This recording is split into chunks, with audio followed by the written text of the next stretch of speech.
بسم الله الرحمن الرحیم. قدرمنو هیوادوالو، السلام علیکم. وخت مو پخیر. د ژوندون اقتصاد خبرونه ته پخیر راغلاست. په دې خبرونه کې مو له مهمو اقتصادي مسایلو خبرو. بسم الله الرحمن الرحیم. قدرمنو هیوادوالو، السلام علیکم. د ژوندون اقتصاد خبرونه ته پخیر راغلاست. په دې خبرونه کې مو له مهمو اقتصادي پرمختګونو څخه خبرو او له مسؤلین او همدارنګه له شنونکو سره په دې تړاو بحث او خبرې اترې هم لرو. د خبرونې تر پای پورې زموږ سره پاتې سئ. پیل د افغانستان د کابینې د 14مې ناستې په اړه باندې کوو. د اسلامي امارت د رئیس الوزرا ملا محمد حسن اخوند په مشرۍ د کابینې 14مه غونډه کې هیواد کې په اقتصادي، ټولنیزو او کلتوري مسایلو بحث او پریکړې شوې. درک په لیکنه کې راغلي چې په یاده غونډه کې د پراختیایي بودیجې د مصرف راپور تایید او اړوند ادارو ته لارښوونه شوې چې پراختیایي بودیجه په پلان شویو پروژو کې پر وخت مصرف او پراختیایي چارې د له پلان سره سمې پر مخ یوړل شي. دغه ورځ غونډه کې د کډوالو ستونزو ته د رسېدنې په اړه هم بحث شوی او اړوند ادارو ته دنده سپارل شوې چې ستونزو ته د رسېدنې په موخه د حل لارې ومومي. افغان او ترکمنستاني چارواکو د ټاپي او ریل پټلۍ پروژو په اړه خبرې کړې دي. د ریاست الوزرا اقتصادي مرستیال ملا عبدالغني برادر اخوند په هرات ولایت کې د ترکمنستان د لومړي وزیر مرستیال او بهرنیو چارو وزیر رشید مرودوف سره وکتل. په دې لیدنه کې د دواړو هیوادونو یو شمېر لوړپوړو چارواکو ګډون درلود او د ټاپ ریل پټلۍ او برېښنا مهمو پروژو په اړه یې خبرې کړې دي. د ترکمنستان د لومړي وزیر مرستیال ویلي هیواد یې د هرات تورغونډۍ د ریل پټلۍ په پروژه کې پانګونې ته چمتو دی او عملاً یې په تورغونډۍ کې کارونه پیل کړي دي. د ویان مرستیال مولا حمدالله فطرت خبر ورکړی چې د ریاست الوزرا اقتصادي مرستیال مولا عبدالغني برادر اخوند نن یکشنبه په هرات ولایت کې د ترکمنستان د لومړي وزیر مرستیال او بهرنیو چارو وزیر سره لیده کاته کړي دي. مولا حمدالله فطرت وایي چې دغه لیدنې پر مهال د افغانستان د کانونو پیټرولیم وزیر، د اوبو او انرژۍ وزیر، د ترکمنستان د ترانسپورت او ریل پټلۍ وزیر، د دولت وزیر او د ترکمن ګاز دولتي شرکت رئیس او یو شمیر افغان ترکمن مسؤلینو هم حضور درلود. نوموړی وایي چې په لیدنه کې دواړو لورو ترمنځ د ټاپ د اوسپنې پټلۍ او برېښنا پروژو په اړه بحثونه شوي دي. د افغانستان اسلامي امارت د ریاست الوزرا اقتصادي مرستیال محترم عبدالغني برادر اخوند نن یکشنبه په هرات ولایت کې د ترکمنستان د لومړي وزیر مرستیال او بهرنیو چارو وزیر ښاغلي رشید مرادوف سره وکتل. د دې کتنې پر مهال د افغانستان اسلامي امارت د کانونو او پیټرولیم وزیر محترم لا هدایت الله بدري او د اوبو او انرژۍ وزیر محترم لا محمد یونس اخوندزاده، د ترکمنستان د ترانسپورت او ریل پټلۍ وزیر، د دولت وزیر او د ترکمن ګاز دولتي شرکت رئیس او یو شمېر نورو مسؤلینو حضور درلود. په دې کتنه کې د دواړو لورو ترمنځ د ټاپ د اوسپنې پټلۍ او برېښنا پروژو په اړه خبرې وشوې. د مرستیال ویان د اقتصادي مرستیال له قوله ویلي چې د ټاپي پروژې پیل د افغانستان، ترکمنستان او سیمې هیوادونو ترمنځ د اړیکو پراختیا ته زمینه برابرولی شي او په دې پروژه کې د سعودي عربستان دلتا انټرنیشنل کمپنۍ هم پانګونې ته لیوالتیا ښودلې ده. د ریاست الوزرا اقتصادي مرستیال همدارنګه له ترکمنستان څخه غوښتي چې د تورغونډۍ هرات ریل پټلۍ پروژې د جوړېدو په اړه افغانستان ته خپل دریځ روښانه کړي، ځکه د دې پروژې د تطبیق لپاره قزاقستان هم قوي لیوالتیا لري. هغه همدارنګه د افغانستان له لوري د ټاپ پروژې د لار نقشې د نهایي کېدو لپاره بشپړ چمتووالی ښودلی او د دې ترڅنګ بلامرغاب، خوماب او قرقین ولسوالیو ته د برېښنا انتقال او د سیمهیز اتصال د نورو پروژو د پیل لپاره د افغانستان له لوري د پوره همکارۍ ډاډ ورکړی. د ریاست الوزرا اقتصادي مرستیال وویل د ټاپي پروژې پیل د افغانستان، ترکمنستان او سیمې هیوادونو ترمنځ د اړیکو پراختیا ته زمینه برابره کړې او په دې پروژه کې د سعودي عربستان دلتا انټرنیشنل کمپنۍ هم پانګونې ته لیوالتیا ښودلې. د ریاست الوزرا اقتصادي مرستیال له ترکمنستان نه د تورغونډۍ هرات ریل پټلۍ پروژې د جوړېدو په اړه چې تطبیق ته قزاقستان هم قوي لیوالتیا لري د خپل دریځ روښانولو غوښتنه وکړه. هغه همداراز د افغانستان له لوري د ټاپ پروژې د لار نقشې د نهایي کېدو لپاره خپل چمتووالی وښود او د دې ترڅنګ یې د بلامرغاب، خماب او قرقین ولسوالیو ته د برېښنا انتقال او سیمهیز اتصال د نورو پروژو د پیل لپاره د افغانستان له لوري د پوره همکارۍ ډاډ ورکړ. هغه د دواړو هیوادونو ترمنځ په روانو پروژو کې افغانانو ته د کاري زمینې د برابرښت په اړه هم ټینګار وکړ. دغه راز ورپسې د ترکمنستان د لومړي وزیر مرستیال او د بهرنیو چارو وزیر خبرې کړې دي. هغه د اسلامي امارت څخه مننه کړې چې د ټاپي پروژې د تطبیق لپاره یې ښه زمینه برابره کړې ده او ټینګار کړی چې د روان میلادي کال تر پایه به د دې پروژې کارونه د هرات ولایت تر مرکز پورې راورسیږي. نوموړي د دواړو هیوادونو ترمنځ پر روانو پروژو کې د افغانانو ته د کاري زمینې برابرېدو په اړه هم ټینګار وکړ. ورپسې د ترکمنستان د لومړي وزیر مرستیال او بهرنیو چارو وزیر ښاغلي رشید مرادوب خبرې وکړې. هغه له اسلامي امارت څخه مننه وکړه چې د ټاپي پروژې د تطبیق لپاره یې ښه زمینه مساعده کړې او ویل د روان میلادي کال تر پایه به د دې پروژې کارونه د هرات ولایت تر مرکز پورې راورسیږي. نوموړي په ټاپي پروژه کې د بهرنیو شرکتونو د پانګونې له لیوالتیا هرکلی کړی او ټینګار کړی چې په دې اړه باید له نږدې کار وشي. هغه د ترکمنستان له لوري د تورغونډۍ هرات ریل پټلۍ پروژه کې هم پانګونې ته چمتوالی ښودلی او ویلي دي چې عملاً په تورغونډۍ کې کارونه پیل کړي دي. نوموړي زیاته کړې هیواد یې چمتو دی چې له 5 لارو افغانستان ته برېښنا انتقال او ظرفیت یې لوړ کړي. پر دې سربیره د دواړو لورو ترمنځ د سوداګرۍ پراخېدو، بانکي همکاریو، کاري فرصتونو پر ایجاد او پر بیلابیلو برخو کې د اقتصادي پروژو د مدیریت په اړه د ګډ کار کولو په اړه هم بحثونه شوي دي. نوموړي په ټاپي پروژه کې د بهرنیو شرکتونو د پانګونې له لیوالتیا هرکلی وکړ او زیاته کړه په دې اړه به له نږدې کار ورسره وکړي. همداراز نوموړي د ترکمنستان له لوري د تورغونډۍ هرات ریل پټلۍ پروژه کې هم پانګونې ته چمتوالی وښود او ویل عملاً یې په تورغونډۍ کې کارونه پیل کړي. نوموړي زیاته کړه هیواد یې چمتو دی له 5 لارو افغانستان ته برېښنا انتقال او ظرفیت یې لوړ کړي.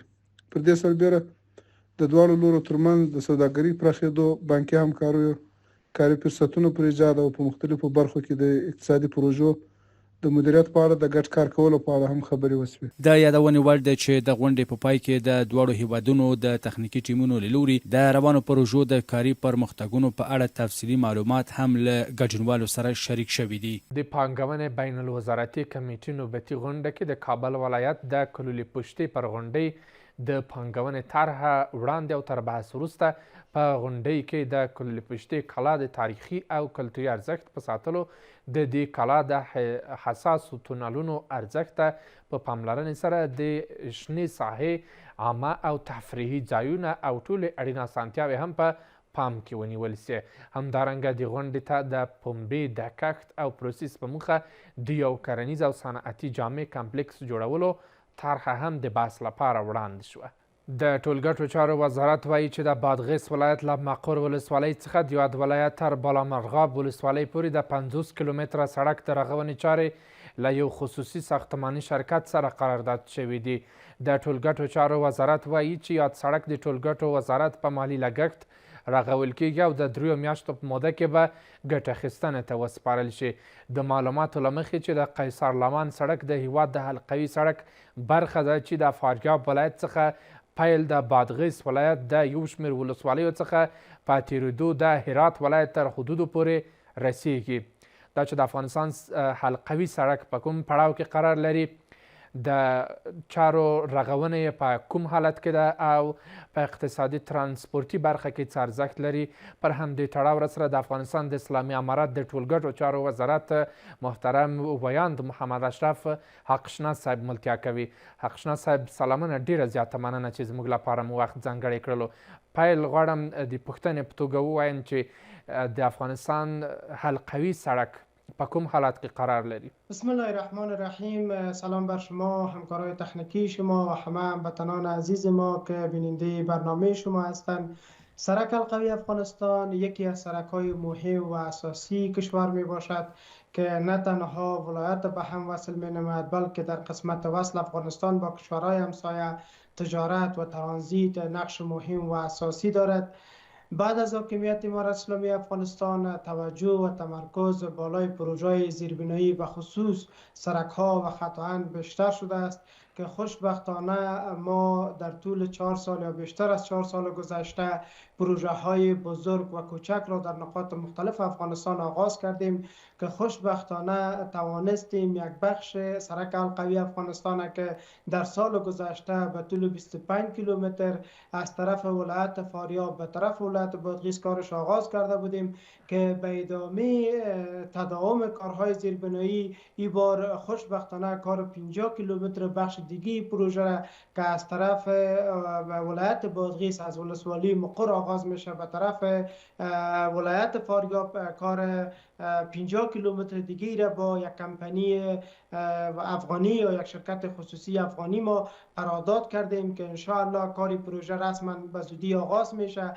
فعلا تیمای تکنیکی شرکت قراردادی به ساحه اعزام شده تا اینا آمادگی کامل خود داشته باشند، مواد لازمه، کمپشانه و دیگه وسایل و تجهیزاتی که ضرورت برای سرکسازی است اینا به ساحه انتقال بدن تا کار پروژه رسما در ساحه آغاز شود. بله حقشناس صاحب، این سرک حدوداً 2300 کیلومتر طول داره. ولایت‌های کابل، غزنی، قندهار، هرات، مزار شریف، پلخمری و دوباره کابل با هم وصل میکنند. اگر به فیصدی اشاره داشته باشیم چی فیصدی این سرک تکمیل شده؟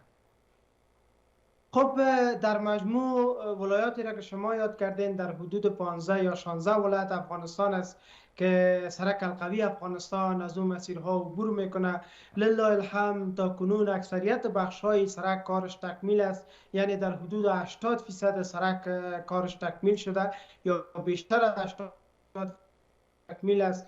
قسمت هایی هم که نیاز به بازسازی دوباره داشته مثل سرک کابل قندار دوباره احیا و بازسازی دوباره شد. سرک شارای سالنگ ها هم همکنون کار مار ساختمانش جریان داره، قسمت های باقی ماندهش. در این حال بخش 233 کیلومتری که میان ولایت فاریاب و ولایت بادغیس قرار داره که تا ولایت هرات وصل میشه، یک بخش ازی در اداره قبلی کارش قرارداد شده بود با کمپانی‌های خصوصی. متاسفانه کار از او هم تا هنوز تکمیل نشده، ولی بخش‌های باقی مانده پروژه شامل پلان وزارت فوایدنامه بود که خوشبختانه کار 25 کیلومترش قرارداد کردیم در مقابل یکی از معادن افغانستان کار شروع شده و در این حال کار 50 کیلومترش جدیدا قرارداد کردیم. کارهای باقی مانده قسمت وسطی از پروژه هم به اساس حکم علی قدر امیرالمومنین صاحب شامل پلان وزارت فوایدنامه است.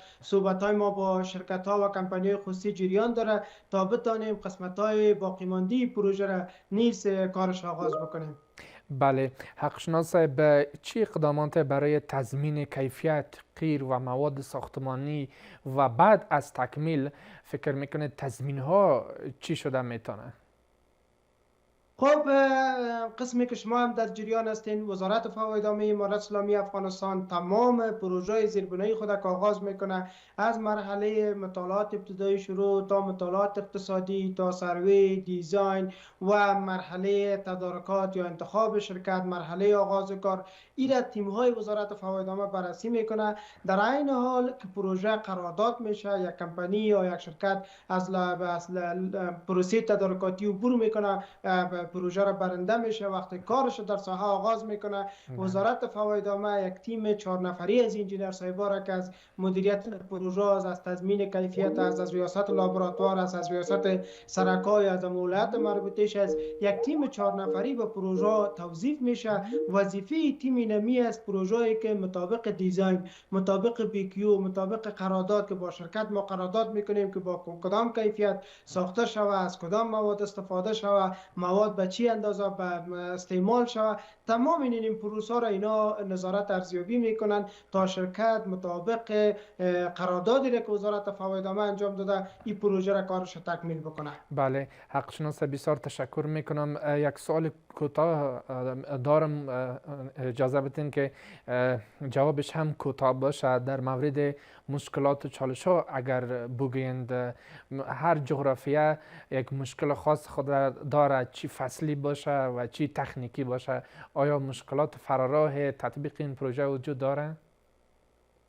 لله الحمد تا کنون در پروژه وزارت فواید عامه کدام مشکلی با وجود نامده که ما نتانیم پروژه را تطبیق بکنیم. پروژه را که مثل سرک القوی افغانستان کارش آغاز کردیم، با جز اینمی وضعیت آب و هوا که در بعضی مناطق هوا سرد میشه، پروژه کارشان موقتا توقف میکنه. در غیر از او تمام پروژه را کارش آغاز کردیم بدون کدام مشکل، کارش عملا جریان داره در بعضی ولایات افغانستان. بله، در مورد زمانبندی هم اگر یک بحث کوتاه داشته باشین، در مورد چی زمان تمام سرک حلقوی به طور کامل به بهره برداری سپرده خواهد شد؟ خب در قسمت زمانبندی باید بگوییم زمانبندی زمان ما دقیق گفته میتونیم که پروژه عملا قرارداد صورت بگیره و ارزیابی هایی که مربوط به یک پروژه میشه از لحاظ تکنیکی و صورت بگیره که پروژه چی زمانی از لحاظ تکنیکی کارش تکمیل میشه تا پروژه به شکل اساسی کار از مکمل شود. او قبل از وقت است، به خاطر اینکه بعضی قسمت ها از این سروی و دیزاینش تکمیل نشده با شرکت رسما قرارداد صورت نگرفته. اما قسمت هایی را که ما مثل 50 کیلومتر قرارداد کردیم، در قرارداد واضح ذکر کردیم که در مدت 3 سال کار 50 کیلومتر باید تکمیل شود. بعضی قسمت هایی که باقی مانده صحبت های ما با شرکت ها جریان داره، در صورتی که قرارداد از اونها انجام شود ان شاء الله با او از زمان ما گفتم میتونم که در این مدت مکمل کار باقی مانده سرک القوی که میان ولایت فاریاب و ولایت هرات است که در مربوطات ولایت بادغیس میشه، تا این مدت ما کاری پروژه را تکمیل میکنیم. بله، بخش قوه بشری، انجینران و متخصصین که در این پروژه مصروف کار هستند، اولویت برای کدام شرکت ها هست؟ آیا شرکت هایی که فعلا عملا روی کار هستند همه شرکت افغانی هستند و یا هم فکر میکنید که شرکت های خارجی هم در این ساخت این شاهراه سهم داره؟ سوال بسیار خوبی را اشاره کردید. بعد از حاکمیت امارت اسلامی افغانستان، از یک طرف که وزارت فواید عامه کار پروژه را آغاز نموده، مطابق پالیسی اقتصاد محور امارت اسلامی افغانستان ما با سکتور خصوصی همکاری بیشتر انجام دادیم.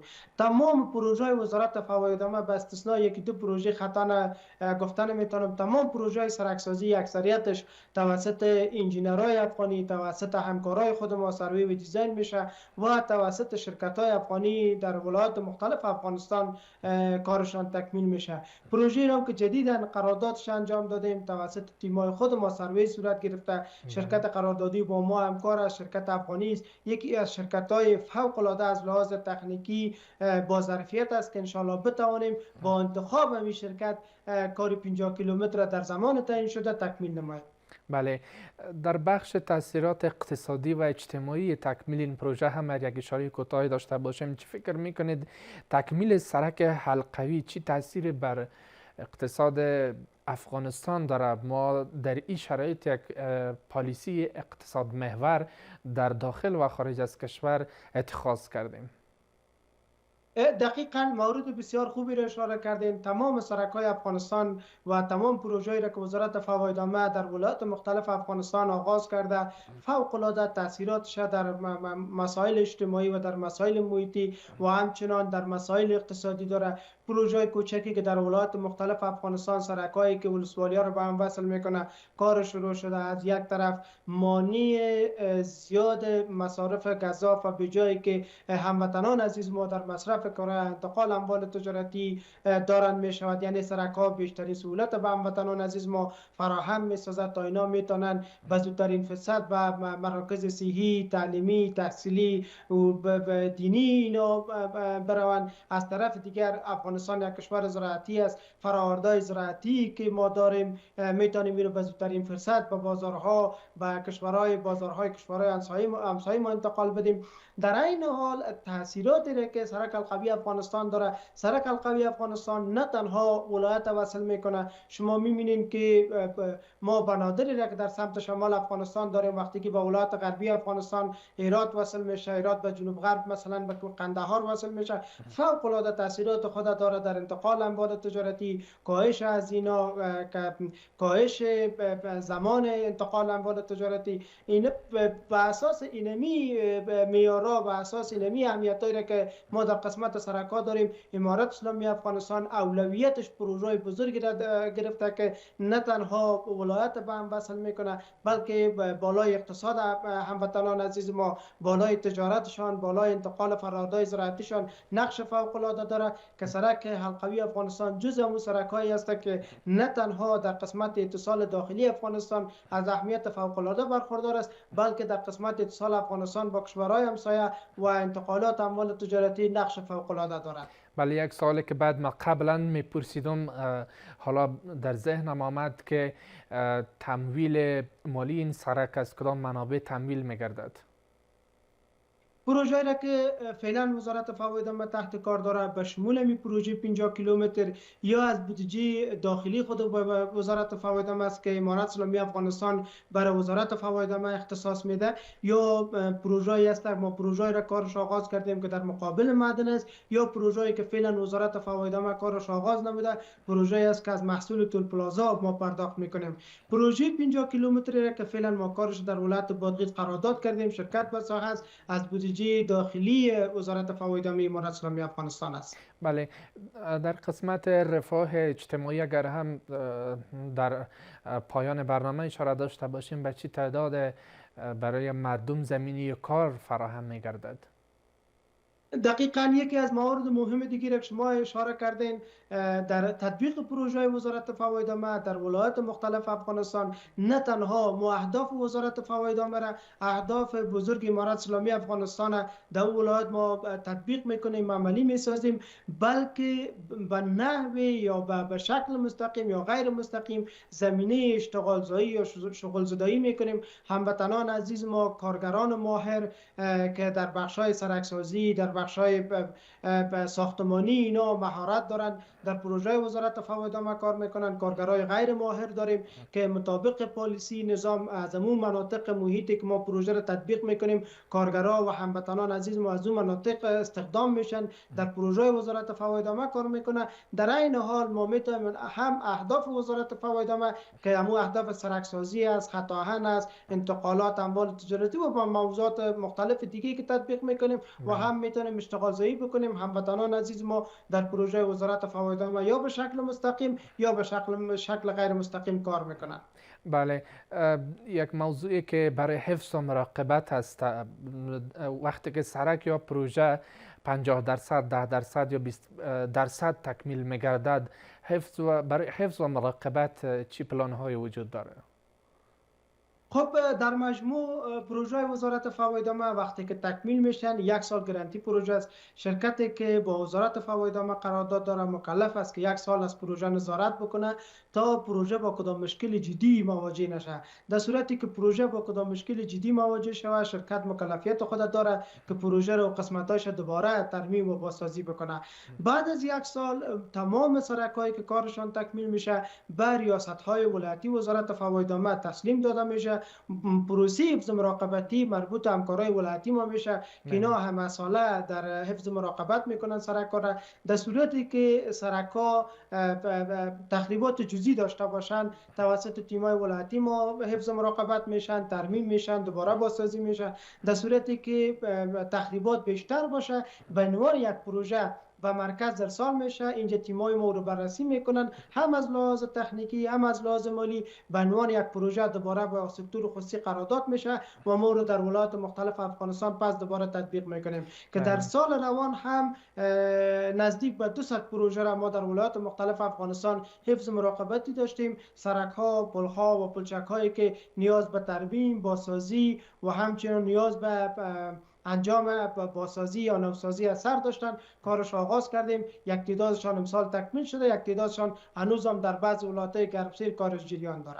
بله، در پایان بحث میخوایم پیام شما را داشته باشم به متروانان، کسایی که از این سرک ها عبور و مرور میکنند، چقدر مواظب عدم تخریب سرک باشه؟ تشکر. بسیار زیاد موضوع بسیار کلیدی و نقطه بسیار خوب را اشاره کردین. سرک ها سرمایه ملی هستند، متعلق به هموطنان عزیز ماست.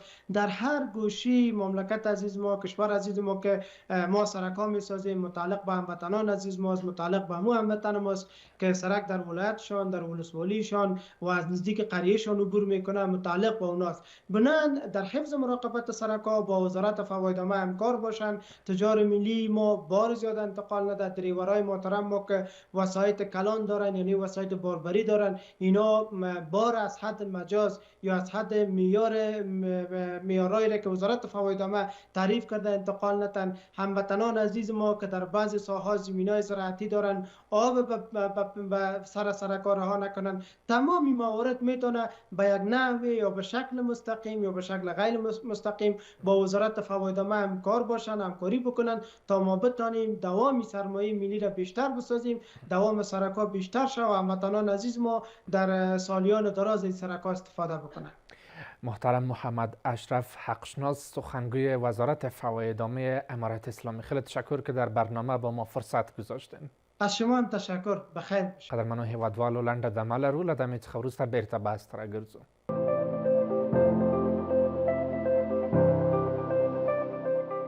افغانستان غواړي له روسیې تیل، ګاز او نور توکي وارد کړي.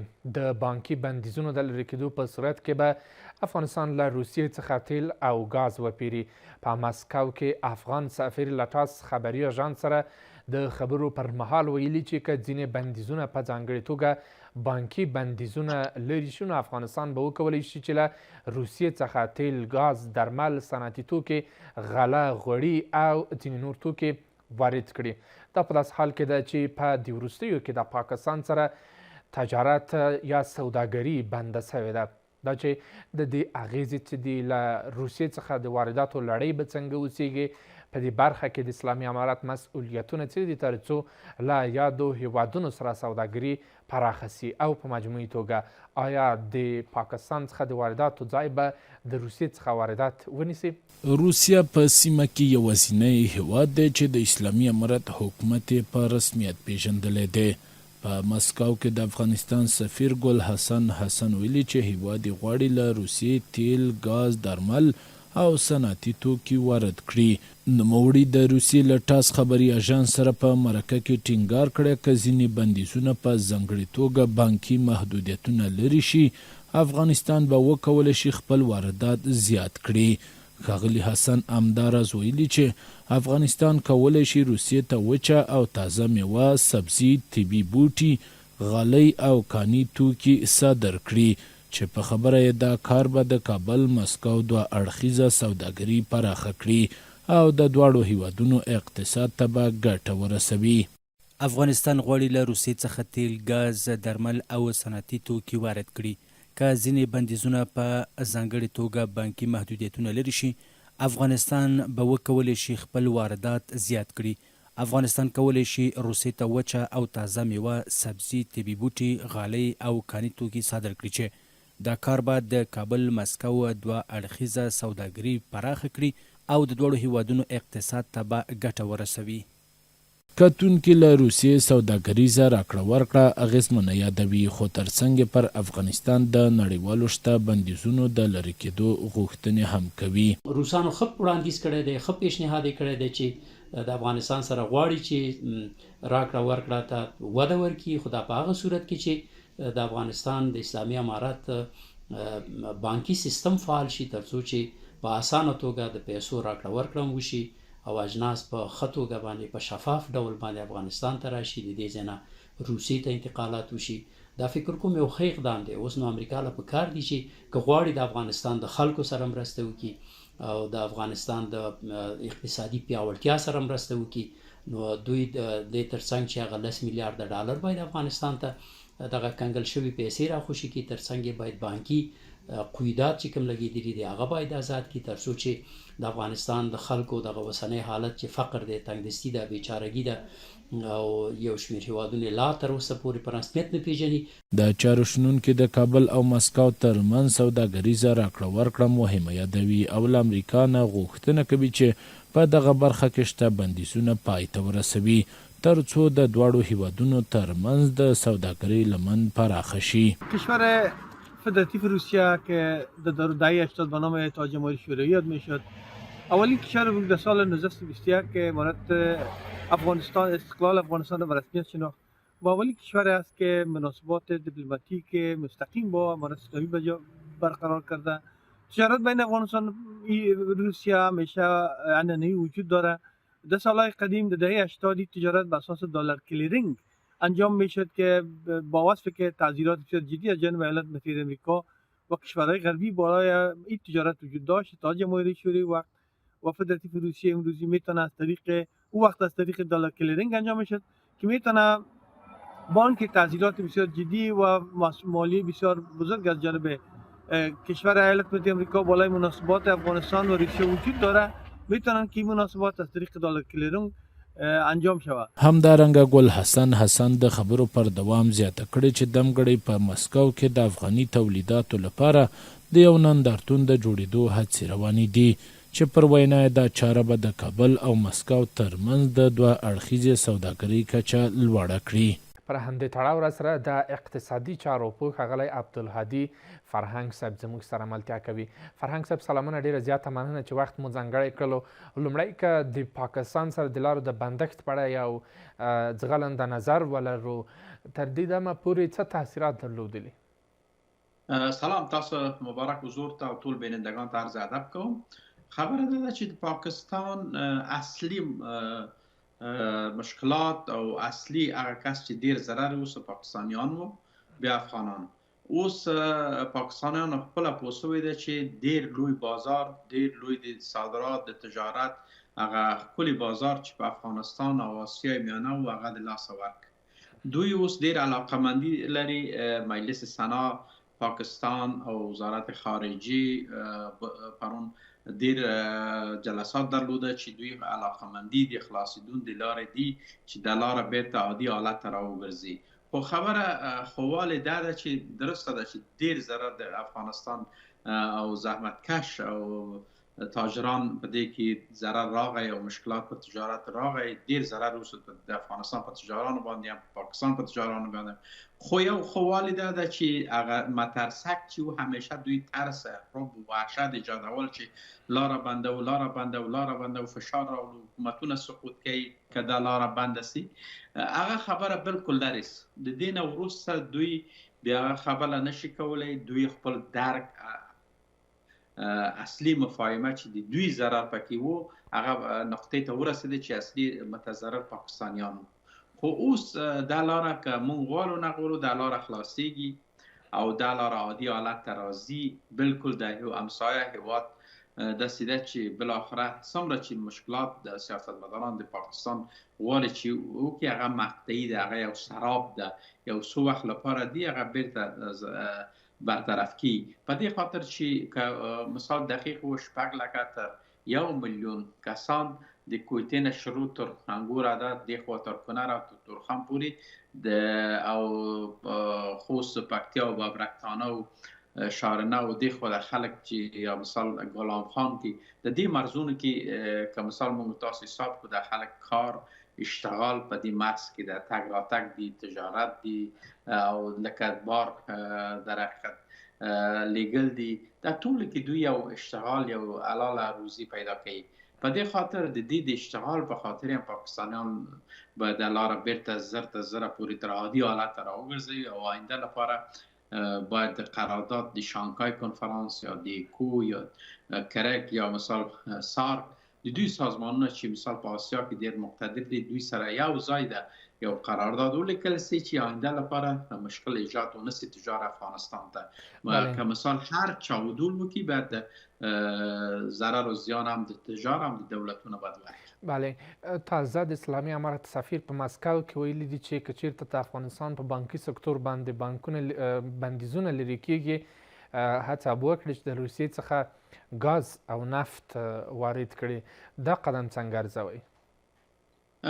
جناب سفیر محترم په روسیه کې د خبره چې کړې ده ډېر یو مثبت خبره ده او تاسو وګورئ د خپل یو ډېر د نیت خیر او د دلالت د خیر او د صفا د سفیر مخکې ډیر سفیران دلته دکتورا او پروفیسوران مو یو دغه نشي کولای کدا کېږي نه کېږي د دې اعلام او د دې د نیت د خیر ډیر مهم ده مشکل دا ده او د یو خو فلسفه په دې کې نفته ده هغه دا چې روسیې دیزلو دا پی پی ام ورته وایي دا پی پی ام نه کثافت 15% دي او هغه دیزل چې اوس په افغانستان د ایران او د نورو هیوادونو چې راځي هغه 500 پی پی نه 500% کثافت لري تر 0% پی پی او 500 پی پی اوس په افغانستان کې دیزل را روان دي یا پټرول د روسي 5 پی پی چې د بهترین دیزل دی چې په اروپا کې مصرفيږي که مثال واقعا یو سیستم دولتي جوړ سي کې د دیزل او پټرول د روسي نه کراسه خو ډیر ښه مثبت ده او تجار افغانستان ته ویزا ورکړل سي چې دلته لار سي خپل صادرات عملته وکړي دا ډیر مهم ده او مسله د بانکي خبره چې د پیشنهاد کړی چې بانکونه تحریمونه په افغانستان خو د سیادتفن تحریمونه په بانکونه د افغانستان کې هم نشته خو اصلي تحریم په روسي په بانکونو کې دي په اقتصاد روسیه کې تحریمونه د اروپا او د امریکا دي هغه خلاصیدون ډیر وخت غواړي چې د اوکراین مسله حل شي هغه خلاصيږي او ضرور ده چې یو سنتي سیستم یو ایجاد د شعبه د بانک د ملي مثال د افغانستان ایجاد د شعبه د بانک د روسیه په کابل دی کولای شي دوه بانکونه کې یو تفاهمنامه وکړي د دې بانکونه سنتي سیستم ایجاد کړي چې مثال خو چې وو کرلینګ ډالر دوی افغانستان مینس کې یو سیستم جوړ کړی و چې ټول تجارت دغه سیستم وو دا یو سیستم که تعریف وکړي چې تجارت ته رونق ورکړي ډیر ښه ده چې با کیفیت توکي با کیفیت مواد نفتي افغانستان ته راسي چې خلک د سرطان نه خلک د دې مشکلات نه د آلودگی هوا نه خلاص شي اوس آلودگی هوا ډیر دي خلک سرطان باندې اخته کیږي ټول هغه تیل دي چې به کیفیت د عراق نه د کرکوک نه د نور د کردستان عراق نه راځي ایران نه راځي افغانستان ته او خپل ریفاینری مینی ریفاینری یا مثال هغه پالایشگاهان په ایران کې به کیفیت دي شخصي دي هغه جنسونه راولي هغه ټول نفتا ده بنزن لري سرطان کوي خلک د دین جلوگیری سي مستقیم دولت په دولت د دیزل پټرول د روسیې نه خریداري وکړي د ډیر ښه مثبت قدم ده ډیر ارزښتمن قدم ده موږ د فرهنګ بله فرهنگ صاحب عوارض ته په سیاسی و اقتصادی برخه کې که هم ایران هم روسیه د غربی هیوادونو تر سخت اقتصادی فشارونو و بندیزونو لاندې ده آیا تاثیرات لري؟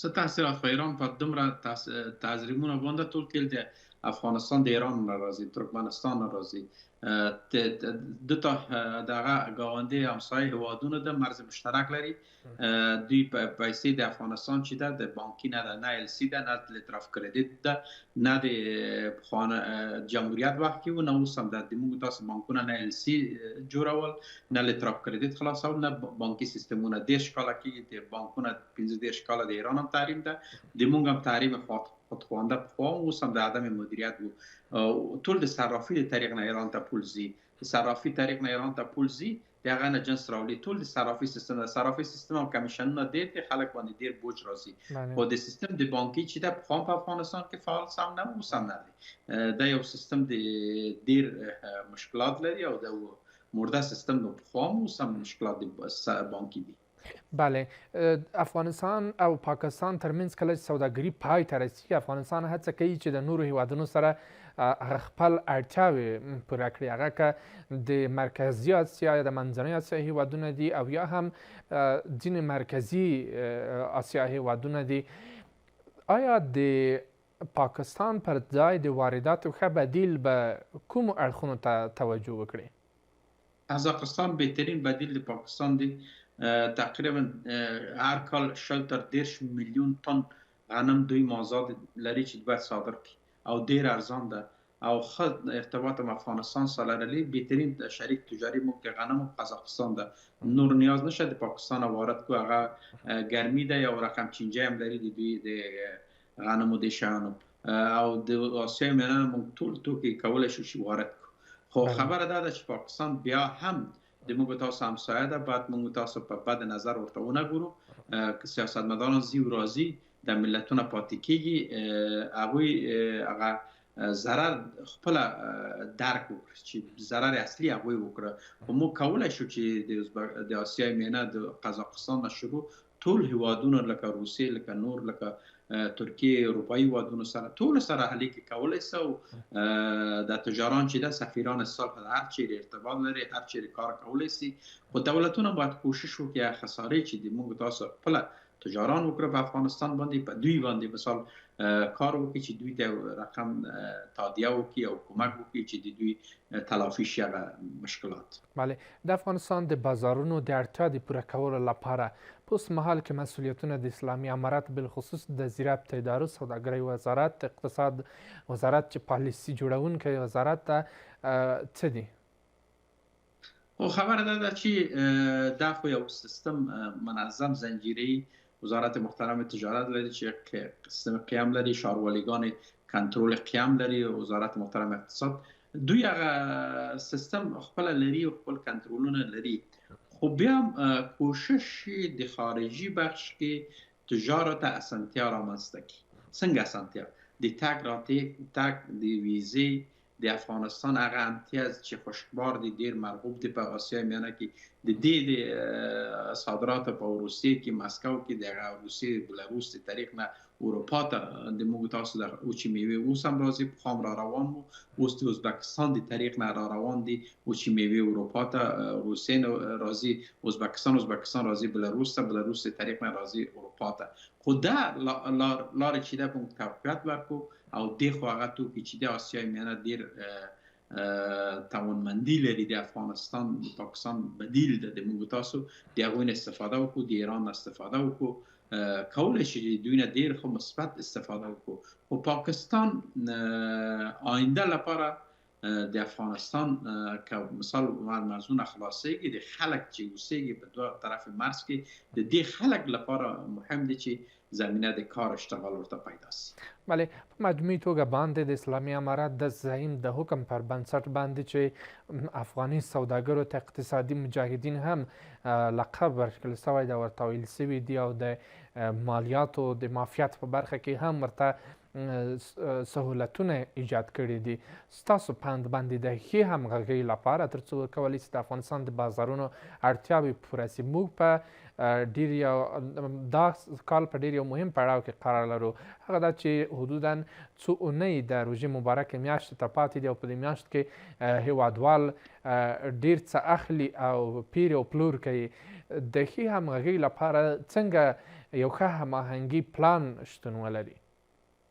دا خو ډېر ښه خبرې دي چې مثال یو روزي رسانی یو کار پیدا کول یو اشتغال چاته ایجادول یو روزي ګولې چاته پیدا کول دا خو لوی عبادت ده چې چاته روزي پیدا کوي کار زمینه بدای د لوی عبادت ده. بالکل هغه کسان چې واقعا تجاران خدمتگار ده او جنس راولی د خارج نه ډیر کم بیه باندې چې د ډیر یو کم فایده مثال اخلي او د جنس خلک ته رسي خلک ته خرڅي دا واقعا ډیر مومن با عزت با عظمت خلک دي د دوی هغه خبره چې تاسو چې اقتصادي در حقیقت مومنین او با ایمان خلک دي دا واقعا هم داسې دي. د افغانستان تجاران ډیر با عظمت ډیر عزتمند او ډیر زحمتکش خلک دي واقعا په بد ورځ کې لاس په لاس ورکړي ده. همیشه تاسو وینئ چې تجار جامعه چې د مقدم در خط کمک رسانی باید یو مثال وزارتونم تجار ته سهولت رامنځته کړي تجار ته زمینه د کار زمینه مساعده کړي د ستون برخوردونه بعضی وزارتونه بعضی ځایونو چې تجار سره بعضی اعلانونه چې کوي دا مناسب نه دی په دې خاطر چې تجار بیا زی یو تجار ته که فشار ورکړي نور تجار د هغې نه الګو اخلي بیا ځان باسي. په دې خاطر څومره چې د تجار زمینه د کار په افغانستان کې مساعد شي دومره یووالي دومره د کار دومره د اشتغال دومره د سازندگی زمینه خلک ته پیدا کوي.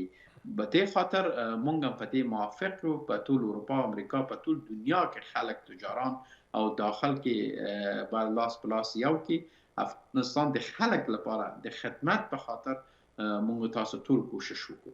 دا یو واجبه ده د یو دینی ایمانی د موږ وظیفه ده چې دا باید ادا کړو. ډیره زیاته مننه کوم د اقتصادي چارو پوه ښاغلی عبدالهادي فرهنګ صاحب چې زموږ سره په بحث کې ګډون وکړلو. مننه. قدرمنو هیوادوالو دمه.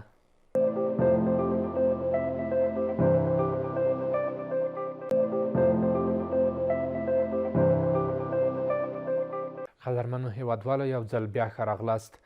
د کندهار ځایي مسؤلینو ویلي دي چې د افغان ملي سوداګرو له لوري د روان 1404 هجري لمریز کال په ترڅ کې له کندهار ولایت څخه نږدې 23,000 ټنه انار بېلابېلو بهرنیو هیوادونو ته صادر شوي چې په لومړی ځل قطر ته هم 100 ټنه انار صادر شوي دي.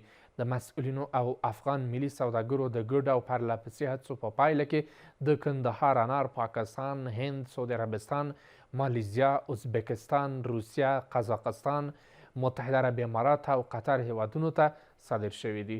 د کابل ښاروالي وایي د برکي څلورلارې هوایي پله دویمه برخه د 440 پایو په درلودلو سره 900 متره اوږدوالی لري او د ترافیکو څلورلارې له دهن باغ سره چې نښلوي د رغونې چارې یې پیل شوي دي. د کابل ښاروالي استازي نعمت الله بارکزي ویلي چې د یاد پله لومړۍ برخه کې چې تر ځمکې لاندې سړکونه پکې شامل دي د 525 پایو په درلودلو 470 متره اوږدوالی لري چې کارونه یې 15 سلنه بشپړ شوي. د برکي څلورلاره هوایي پله په 2 برخو کې د 1.5 میلیارد افغانیو په لګښت سره رغول کیږي چې د ترافیکي ګڼې ګوڼې په راکمولو کې به اساسي رول ولري. افغانستان کې د موسساتو پر وړاندې د هر ډول ګواښ مخه نیول شوې. د کلیو بیارغونې او پراختیا وزیر ملا عبداللطیف منصور دغه څرګندونې له موسساتو سره د ښې همغږۍ او چارو ښه والي لپاره په جوړه شوې غونډه کې کړي دي. ښاغلی منصور ویلي د افغانستان شاوخوا 15 سلنه خلک په اطرافي سیمو کې ژوند کوي چې پراختیایي پروژو او لومړنیو اسانتیاوو ته اړتیا لري. نوموړي ویلي دا مهال افغانستان کې د هغو ګواښونو مخه نیول شوې چې په تیر کې د موسساتو پر وړاندې موجود وو. ښاغلي وزیر ټولو کورنیو او بهرنیو موسسو ته د امنیت ډاډ ورکړی او د پروژو د ښه پلي کولو غوښتنه یې کړې. د کلیو بیارغونې او پراختیا وزارت له لوري له موسساتو سره د ښې همغږۍ او چارو ښه والي لپاره په جوړه شوې غونډه کې د دې وزارت وزیر ملا عبداللطیف منصور ویل دا مهال افغانستان کې د هغو ګواښونو مخه نیول شوې چې په تیر کې د موسساتو پر وړاندې موجود و. وزیر ټولو کورنیو او بهرنیو موسسو ته د امنیت له اړخه ډاډ ورکړی او د پروژو د ښه پلي کولو غوښتنه وکړه. نو تاسو هم زړه افغانستان ته راتلی، دلته مو خلکو سره خدمت کاوه. اوس لله الحمد په افغانستان کې هغه ټول خطرات چې تاسو ته متوجه وو، زموږ ملت ته متوجه وو، چې هغه د نامنیتي مساله و هغه اوس له مابین تللې ده. زموږ د دې مجاهدینو په برکت سره اوس افغانانو هم د آرام ساه کښلې، امن او امان ده. او تاسو خارجي موسساتو او داخلي کوم چې موسسې د افغانان اوس تاسو هم کولی شئ چې په ارامه فضا کې شپه ورځ په افغانستان کې په 4 ولایتو کې وګرځئ. نوموړي زیاته کړه چې اسلامي امارت د ټولو موسساتو د امنیت په ټینګښت کې مسؤلیت لري او دا پرې لازمه ده چې د دوی د امنیت برخه کې کوټلي ګامونه پورته کړي. وزیر ټینګار کوي چې د ولسونو د اړتیاو پوره کولو په برخه کې نظام او په هیواد کې شته کورنۍ او بهرنۍ موسسې ګډ مسؤلیت لري. زموږ په نظام باندې ستاسو د سرمایې، ستاسو د عزت، ستاسو د سر دغه لازمه ده چې موږ ستاسو امنیت ونیسو. اوس به دوم غټ انعام ته راسو چې هغه د دغه خلکو د ژوند حالات تغیرول دي، د هغو معیشت برابرول دي، او هغه کې نظام هم خپل مسؤلیت لري او تاسو موسسات هم. د کلیو پراختیا وزارت وزیر زیاتوي چې د افغانستان شاوخوا 80 سلنه خلک په اطرافي سیمو کې ژوند کوي چې پراختیایي پروژو او لومړنیو اسانتیاو ته ډیره اړتیا لري. نوموړی وایي چې تیرې اوږدمهاله جګړې د دې لامل شوي چې د افغانانو کرنه او زراعت ترې واخلي. نو اوس افغانستان تقریبا 80% تر 80% دیهات او اطراف دي او کلی دي باندې دي. او په دې څو لسیزو کې زموږ دیهاتونه، زموږ اطراف وطنونه چې دي هغه ډېر وران شوي دي. هغلته جنګونه هم وو، هغلته د مجاهدینو سنګرونه هم وو، هغلته امریکایانو بمبارونه کړي، روسیانو بمبارونه کړي دي. او لخاریاتو کې د هر حکومت د غومره دفاع کول دلته دومره نقصان نه در رسېدلی. منصور زیاتوي چې د کارونو د ښه ترسروي په موخه باید دواړه اړخونه همغږي ولري چې په خبره د کلیو پراختیا وزارت د هیواد ګوټ ګوټ ته هر اړخیزه لاسرسی لري او له مؤسساتو سره هر اړخیزه همکاري هم ترسره کولی شي. نو زموږ ستاسو مشترکاً اوس مسؤلیت جوړیږي چې هغه کارونه چې په اطراف کې دولت کوي او که انجوګانې کوي که مؤسسات کوي چې موږ سره هماهنګ کړو او تر دې چې موږ هلته د هغو ملتو د هغو اطرافو دهاتو ښه نمایندګي همدغه وزارت وکړي. تاسو شاید ډېر رسیدګي ونه لرئ یا ستاسو تشکیل دومره نه وي یا مثلا دومره تاسو پرسونل ونه لرئ، نو موږ د هر کلي کې هلته یو منظم شوراګانې یا یو رابطې څوک لرو. تاسو مؤسسات پې نه لرئ، نو موږ ته د خلکو اړتیا هم معلومیږي، د خلکو ضرورت هم راته معلومیږي، نو موږ به دلته تاسو سره شریکوو.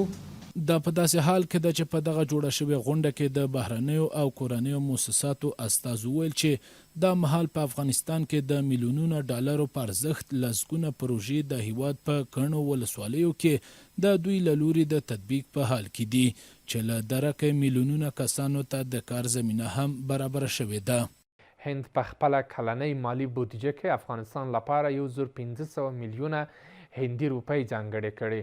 هندي رسنیو خبر ورکړی چې هند د 2026 او 2027 مالی کال بودیجه کې د 1500 میلیونو هندي روپیو په زیاتوالي سره افغانستان ته 1500 میلیونه روپۍ ځانګړې کړي دي. د معلوماتو له مخې د هند په نوې بودیجه کې له افغانستان سره د مرستې زیاتېدل هم شامل دي چې راتلونکي کال به افغانستان کې د هند په ملاتړ ډېرې پروژې عملي شي. کارپوهان وایي هندوستان هڅې کوي ترڅو په افغانستان کې بنسټیزې پراختیایي پروژې پیل کړي چې له مخې به یې خلکو ته د کار کولو زمینه هم برابره شي. هند ته د اسلامي امارت د بهرنیو چارو وزیر مولوي امیر خان متقي سفر سره هم مهاله د کابل او نوي ډیلی ترمنځ د اړیکو په برخه کې نوی باب پرانستل شو. د هند رسنیو د راپورونو له مخې هند د 2026 تر 2027 مالی کال بودیجه کې د 1500 میلیونو هندي روپیو په زیاتولو سره افغانستان ته 1500 میلیونه روپۍ ځانګړي کړي دي. د رسنیو د معلوماتو له مخې د هند په دغه نوې بودیجه کې له افغانستان سره دغه هیواد مالی مرسته د 1500 میلیونو روپیو په زیاتېدو سره له 1000 میلیونو څخه تر 1500 میلیونو روپیو شاوخوا 14.1 میلیونه ډالرو ته ورسېده. د هند په نوې بودیجه کې له افغانستان سره د مرستې زیاتېدل دا څرګندوي چې راتلونکی کال به په افغانستان کې د هند په ملاتړ ډېرې پروژې عملي شي. هند د 2026 کال د 2027 مالی کال بودیجه کې د 1500 میلیونو هندي روپیو په زیاتوالي سره افغانستان ته 1500 میلیونه روپۍ ځانګړي کړي دي. د هند په نوي بودیجه کې له افغانستان سره د مرستې زیاتېدل دا څرګندوي چې راتلونکی کال به په افغانستان کې د هند په ملاتړ ډېرې پروژې عملي شي. د نظر خواندان د کابل او نوي ډیلی اړیکې تاریخي یادوي او ترڅنګ یې وایي هندوستان هڅه کوي ترڅو په افغانستان کې بنسټیزې پراختیایي پروژې پلې کړي چې له مخې به یې خلکو ته د کار کولو زمینه هم برابره شي. هندوستان غواړي چې د افغانستان سره په اقتصادي زیربناوو کې او په پروژو کې په نوي پروژو کې برخه ولري او د پروژو په جوړولو کې د افغانانو لپاره کاریابي او د اقتصاد زیربناوي جوړېدل او افغانان د امن او د سعادت او خوشبختۍ او د ښه ژوندانه په لور کاروان ترې جوړول دا د دوی د هندوستان په ګټه او د سیمهییزو هیوادونو د امن په ګټه دی. د دې ترڅنګ کتونکي له افغانستان سره د هندوستان مرستې مهمه یادوي او وایي چې د دې مرستو پر مټ به افغانستان کې بیلابیلو برخو کې پروژې پلي شي چې له اړخه به یې خلکو ته کاري فرصتونه هم برابر کړل شي. د 1 میلیارد روپیو په ځای 1.5 میلیارد هندي روپۍ د افغانستان لپاره په خپله بودیجه کې ځانګړي کړي دي، یعنې زیاتې کړي دي، 500 میلیونه روپۍ زیاتې کړي دي. نو دغه زیاتوالي له امله به انشاءالله په راتلونکي کال کې یا په دې روان کال کې به یو تعداد پروژې لا پسې پرانستل شي په افغانستان کې. د یادونې وړ ده چې هندوستان په بېلابېلو وختونو کې له افغانانو سره په روغتیایي بنسټیزو پروژو پلي کولو، تحصیلي بورسونو او ورته نورو برخو کې مرستې کړې دي. چابهار بندر د افغان صادراتو او وارداتو لپاره تر ټولو مهمه لار ګڼل کیږي، په داسې حال کې چې اسلامي امارت د پاکستان پر ځای له نورو سیمه ییزو هیوادونو سره اقتصادي راکړه ورکړه پیل کړه. همدې ته په پام اقتصادي کارپوهان افغاني صادراتو او وارداتو لپاره چابهار بندر تر ټولو مهمه او لنډه لار یادوي. همدارنګه اقتصادي کارپوهان وایي چابهار بندر د افغانستان د نړیوال تجارت لپاره یو ځانګړی ارزښت لري چې پر وینا یې د افغانستان مخه د منځنۍ اسیا هیوادونو ته کولی شي چې د افغانستان او داخلي تولیداتو لپاره نړیوال بازار پیدا کړي. چابهار بندر هغه بندر چې د افغاني توکو د صادراتو او وارداتو لپاره تر ټولو ښه لاره بلل کیږي. باورونه دا دي چې له پاکستان سره د سوداګرۍ لارو بندیدو وروسته چابهار بندر د افغانستان صادراتو او وارداتو لپاره غوره او تر ټولو ښه بدیل کېدلی شي. په داسې حال کې چې اسلامي امارت د پاکستان پر ځای له نورو سیمه ییزو هیوادونو سره اقتصادي راکړه ورکړه پیل کړه، همدې ته په پام اقتصادي کارپوهان د افغاني صادراتو او وارداتو لپاره چابهار بندر تر ټولو مهمه او لنډه لار یادوي. د دوی په باور د چابهار بندر له لارې کېدلی شي چې افغاني صادراتو او وارداتو ته زیاته اسانتیاوې هم رامنځته او ترڅنګ به یې له ګڼو هیوادونو سره سوداګریز انتقالات لا زیات شي. دا چې اوس د افغانستان له پاکستان سره اقتصادي او تجارتي پریکون رامنځته شوی ده، د چابهار لاره چې ډېره استراتیژیکه او مهمه بندر ده، موږ او تاسې ایران ته، له ایران نه هندوستان ته او نورو هیوادونو ته لاره پیدا کولی شو. دا به وکولی شي د افغانستان د وارداتو او د صادراتو برخه کې ډېر ښه اسانتیاوې رامنځته کړي. دا په دې معنی چې موږ او تاسې کولی شو د چابهار له لارې ایران سره هم تجارتي اړیکه ولرو او د ایران له لارې د هندوستان سره د اروپایي ملکونو سره هم تجارتي اړیکه ولرو. همدارنګه اقتصادي کارپوهان وایي چابهار بندر د افغانستان د نړیوال تجارت لپاره یو ځانګړی ارزښت لري چې پر وینا یې د افغانستان مخه د منځنۍ اسیا هیوادونو ته کولی شي چې د افغانستان د داخلي تولیداتو لپاره نړیوال بازار پیدا کړي. د دوی په ټکو تیر کې به د لارو تړل کېدو سره هممهاله په بازارونو کې د نرخونو بې ثباتي هم رامنځته کېدله چې اوس مهال چابهار بندر وکولی شول چې په کور دننه د نرخونو بې ثباتي هم کنټرول کړي. په افغانستان کې به دننه دایم البته د نرخونو بې ثباتي د لارې له بندېدو څخه را برسېره کېده چې خوشبختانه چابهار بندر افغانستان ته سل سلنه دغه ټټر وهلی چې تاسې کولی سئ اني ټایم هر وخت او بغیر د قید او شرط څخه خپل نړیوال تجارت که صادرات وي که افغانستان که صادرات وي که واردات وي افغانستان ته بې د کوم قید او شرط څخه راوړئ چې د دغې چابهار لارې وکولی سو په افغانستان کې د نرخونو بې ثباتي کنټرول کړي، د افغانۍ ارزښت کنټرول کړي او افغانستان ته یو ستراتیژیک موقف په نړیوال تجارت کې ورکړي. دا په داسې حال کې ده چې د څه باندې 3 میاشتو په تېرېدو سره افغانستان له پاکستان سره سوداګریزه راکړه ورکړه بنده کړې ده چې په دې لړ کې اسلامي امارت وکولی شول چې د پاکستان پر ځای نورې ګڼې بدیلې او اسانه لارې پیدا کړي. د افغانستان مرکزی بانک ویلي چې 588 میلیونه 140 زره زړې شوې افغانۍ له بازارونو راټولې کړې او سوځولې دي. د مرکزی بانک د معلوماتو له مخې یا د زړې شوې پیسې د 10 شلګون 50 سل او 500 افغانیو بانک نوټونه وو. د مرکزی بانک دویم مرستیال ملا محمد اخوند ویلي چې افغانستان بانک ژمن دی څو د اقتصادي راکړې ورکړې د اسانتیا او د ډاډمن کېدو په موخه وخت نا وخت زړه او نامناسب بانکنوټونه له بازاره راټول او د اړوندو کړنلارو له مخې یې وسوځوي. قدرمنو هیوادوالو اوس هم په کابل بازارونو کې د ځینې خوراکي او غیر خوراکي توکو بیې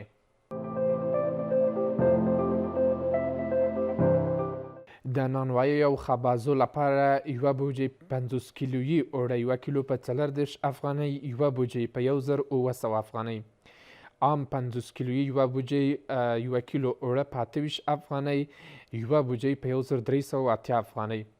د وطني میل 49 کیلویي بوجې 1 کیلو اوړه په 28 افغانۍ، یوه بوجې په 1380 افغانۍ. د غوړیو یو پیپ 14 لتره 1 لیتر په 114 افغانۍ او یو پیپ 1810 افغانۍ. د بوشکې 14 لیتره غوړي 1 لیتر په 112 افغانۍ، یوه بوشکه په 1990 افغانۍ. د بوشکې 10 لیتره غوړي 1 لیتر په 120 افغانۍ او یوه بوشکه په 1200 افغانۍ. د غوړیو 15 لیتره پیپ 1 لیتر په 110 افغانۍ او یو بوتل په 1550 افغانۍ. ژوندی چرګ 1 کیلو په 180 افغانۍ. د چرګ غوښه 1 کیلو په 210 افغانۍ. د چرګ یوه هګۍ په 9 افغانۍ. 2 نوي پټرول 1 لیتر په 9.50 افغانۍ. ډیزل تیل 1 لیتر په 80 افغانۍ. مایع ګاز 1 کیلو په 450 افغانۍ. او په همدې ترتیب سره رسیږو د دې خپرونې پای ته. له خپلو ټولو همکارانو څخه په مننې سره له تاسو څخه هم نړۍ مننه. تر بیا ښې چارې.